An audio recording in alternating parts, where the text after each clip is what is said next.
हमें बचपन से सिखाया गया है कि मॉन्स्टर्स बिस्तरों के नीचे छिपते हैं या अंधेरी गुफाओं में रहते हैं। लेकिन क्या हो अगर मैं आपसे कहूं कि सबसे खतरनाक मॉन्स्टर किसी पाताल लोक में नहीं बल्कि आपके आईने के ठीक सामने खड़ा है। इतिहास गवाह है, कोई भी मॉन्स्टर पैदा नहीं होता, उसे बनाया जाता है। आज हम 3 ऐसे मॉन्स्टर्स की साइकोलॉजी को डिकोड करेंगे, मेड्यूसा, माइनोटॉर और लूसीफर, जिन्हें दुनिया ने विलेन मान लिया, लेकिन उनकी कहानी में एक ऐसा कड़वा सच छिपा है जो आपकी आंखें खोल देगा। क्या आप अपने अंदर के मॉन्स्टर से मिलने के लिए तैयार हैं? चलिए शुरू करते हैं। स्वागत है द साइकोलॉजी ऑफ मॉन्स्टर्स में। कहानी शुरू करते हैं मेड्यूसा से। जब भी हम मेड्यूसा का नाम सुनते हैं, हमें क्या याद आता है? सांपों वाले बाल और वो खौफनाक आंखें जो किसी को भी पत्थर बना दे। एक परफेक्ट विलन, है ना? लेकिन सच ये है कि मेड्यूसा कोई मॉन्स्टर नहीं थी, वो एक विक्टिम थी। मेड्यूसा पैदा नहीं हुई थी मॉन्स्टर बनकर। वो एथेंस की एक बेहद खूबसूरत लड़की थी, देवी एथेना की पुजारी। उसकी खूबसूरती ही उसका श्राप बन गई। ग्रीक माइथोलॉजी के अनुसार समुद्र के देवता पोसाइडन की नजर उस पर पड़ी और उसने एथेना के मंदिर में ही मेड्यूसा के साथ जबरदस्ती की।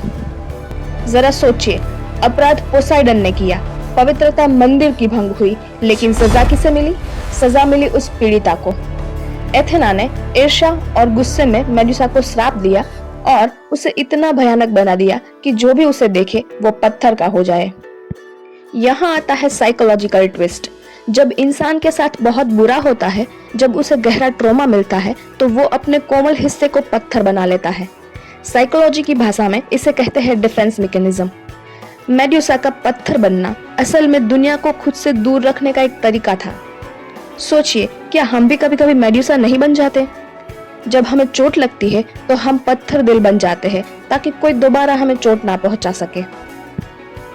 अब चलते हैं क्रीट के टापू पर, जहां एक विशाल भूल भुलैया के बीचों बीच कैद में है माइनोटॉर। आधा सांड आधा इंसान। वो मांस खाता है, वो खूंखार है। लेकिन रुकिए, वो वहां पहुंचा कैसे? कहानी के अनुसार ये राजा माइनोस की लालच और रानी पैसिफे के पाप का नतीजा था। जब माइनोटॉर पैदा हुआ तो वो एक मॉन्स्टर था। राजा माइनोस को उसे देखकर शर्म आई। वो उसे मार नहीं सका, लेकिन वो उसे दुनिया को दिखा भी नहीं सकता था। तो उसने दुनिया के सबसे होशियार आर्किटेक्ट को बुलाया और एक ऐसी जेल बनवाई जिससे कोई बाहर ना निकल सके। उसने अपनी शर्म को उस अंधेरे तहखाने में छुपा दिया। प्रसिद्ध मनोवैज्ञानिक कार्ल जंग ने इसे द शैडो सेल्फ कहा है। माइनोटॉर वो सब कुछ है जिसे हम मैं नहीं मानना चाहते। हमारी हवस, हमारी लालच, हमारी जलन, हमारे गंदे विचार, हम सबके दिमाग में एक भूलभुलैया है। हम इन बुरे विचारों को अपने दिमाग के सबसे गहरे कोने में धकेल देते हैं।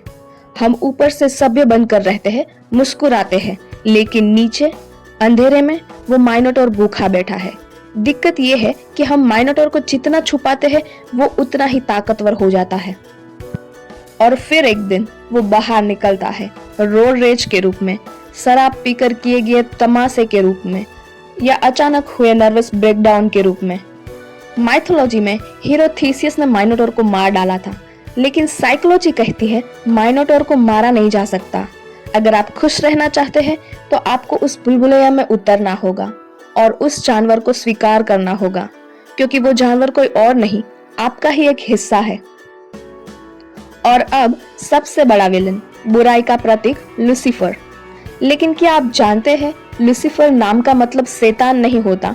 लैटिन में इसका मतलब है लाइट ब्रिंगर, रोशनी लाने वाला।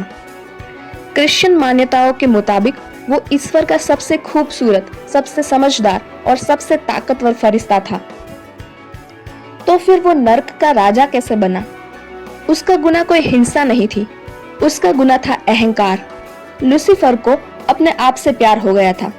उसे लगा, मैं इतना श्रेष्ठ हूँ तो मैं किसी की सेवा क्यों करूं? मैं खुद खुदा क्यों ना बन जाऊं?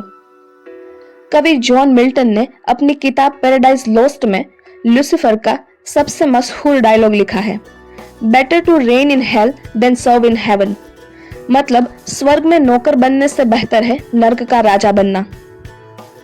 आज के दौर में लूसीफर हमारे ईगो और नार्सिसिज्म का परफेक्ट उदाहरण है। हम एक ऐसी दुनिया में जी रहे हैं जहां हर कोई मेन कैरेक्टर बनना चाहता है। सोशल मीडिया पर लाइक्स की भूख, मैं सही और तुम गलत वाला एटीट्यूड, अपनी गलतियों को न मानना। लूसीफर की कहानी हमें एक कड़वा सच बताती है। टैलेंट आपको आसमान तक ले जा सकता है, लेकिन विनम्रता के बिना गिरना तय है। जब हमारा ईगो हमसे कहता है कि हमें किसी की जरूरत नहीं है, ठीक उसी पल हमारा पतन शुरू हो जाता है। लूसीफर कोई बाहर का राक्षस नहीं है, वो हमारे अंदर की वो आवाज है जो कहती है सिर्फ मैं, सिर्फ मैं। तो दोस्तों, हमने क्या देखा? मेड्यूसा हमारा ट्रॉमा और हमारा डर है। माइनोटॉर हमारी सेम और हमारी दबी हुई भावनाएं हैं। लूसीफर हमारा ईगो और हमारा अहंकार है। ये मॉन्स्टर्स पहाड़ियों या गुफाओं में नहीं रहते, ये हमारे दिमाग के न्यूरॉन्स में रहते हैं। इतिहास और फिल्में हमें सिखाती है कि हीरो वो है जो मॉन्स्टर को मार देता है, लेकिन असली जिंदगी में हीरो वो है जो मॉन्स्टर को समझ लेता है। अगर आपके अंदर एक मेड्यूसा है तो उसे पत्थर बनने से रोकिए, उसके जख्मों पर मरहम लगाइए। अगर एक माइनोटॉर है तो उसे अंधेरे में मत रखिए, उसे स्वीकार कीजिए। और अगर एक लूसीफर है तो याद दिलाइए कि झुकना कमजोरी नहीं, ताकत है। अपने अंदर के राक्षसों से भागिए मत, उनसे हाथ मिला लीजिए, क्योंकि जिस दिन आपने अपने अंदर के अंधेरे को अपना लिया, उस दिन आपको अपनी असली रोशनी मिल जाएगी। आज रात सोने से पहले खुद से पूछिएगा, इन तीनों में से कौन सा मॉन्स्टर आपके अंदर सबसे ज्यादा एक्टिव है? क्या आप मेड्यूसा की तरह डिफेंसिव है, माइनोटॉर की तरह घुटे हुए हैं, या लूसीफर की तरह अभिमानी है? नीचे कमेंट्स में सच सच बताइएगा। अगर इस वीडियो ने आपके दिमाग की बत्ती जलाई है तो लाइक जरूर करें, शेयर करें उनके साथ जिन्हें ये सुनने की जरूरत है। ऐसे ही डीप डाइव्स और फिलोसॉफी के लिए चैनल को सब्सक्राइब करें। मिलते हैं अगले वीडियो में। जय हिंद।